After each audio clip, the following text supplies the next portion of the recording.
আজীবন মানুষকে সংগঠিত করেছেন। এমনকি আমাদের ভারতবর্ষের স্বাধীনতার পর এখন পর্যন্ত প্রতিদিন দলিতের উপর নির্যাতন, শ্রমজীবী মানুষের উপর আক্রমণ সংগঠিত ছিল। এর বিরুদ্ধে বিশেষ করে দলিত মানুষের সংগঠিত করার জন্য তিনি আওয়াজ তুলেছেন। তার জীবদ্দশায় আমরা সারা ভারতবর্ষে দলিতদের মুক্তির সংগ্রামে একটা ভূমিকা নিতে পারে এর মতো সংগঠন দলিত শোষণ মুক্তি মঞ্চ আমরা তৈরি করেছিলাম। কিন্তু তার যে স্বপ্ন, এই স্বপ্ন এখন আমরা পূরণ করতে পারিনি।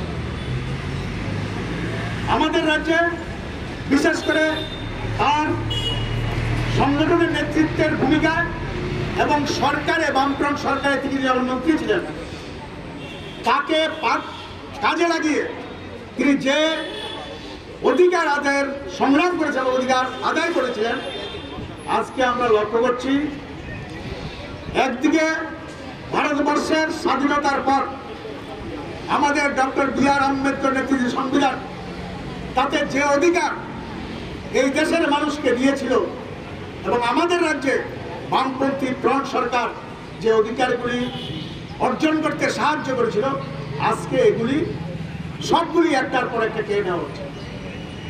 আজকে স্বাধীনতার পরে যে সংবিধান গৃহীত হয়েছিল এবং ভারতবর্ষের গণতান্ত্রিক আন্দোলনের লড়াই সমাজ তার অন্যতম একটা বিষয় ছিল আমাদের দেশে যে ভেদাভেদ, বর্ণবাদী, তাকে অবসান ঘটানো।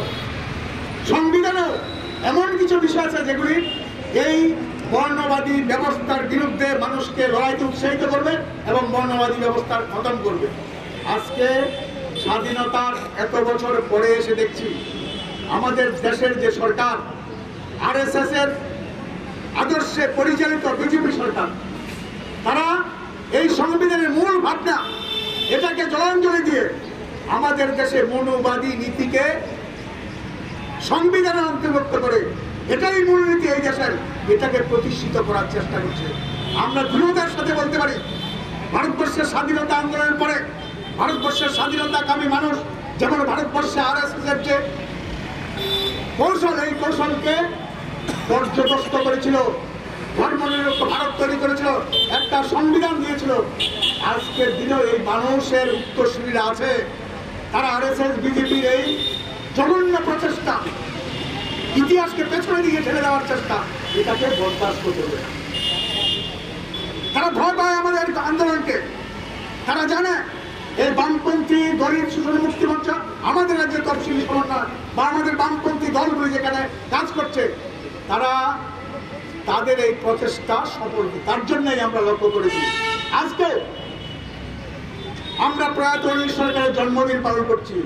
আমরা বিজেপি সরকারের পদত্যাগ চাইছি না, তারপরে শ্রদ্ধাঞ্জলি অনুষ্ঠান করছি। সেখানেও দেখছি কংগ্রেসের গুন্ডারা আর বিজেপির গুন্ডারা, সমাজদ্রোহীরা আমাদের সেই কর্মসূচি করতে বাধা তৈরি করে। মলনগরে, আনন্দনগরে আমাদের কমরেডরা যখন প্রোগ্রাম করার চেষ্টা করছিলেন, বাধা তৈরি করেছেন। মলনগরে প্রোগ্রাম করার পরে আমাদের গণ আন্দোলনের কর্মী তপন শাহ তাকে বাড়ি থেকে এনে মারধর করেছে।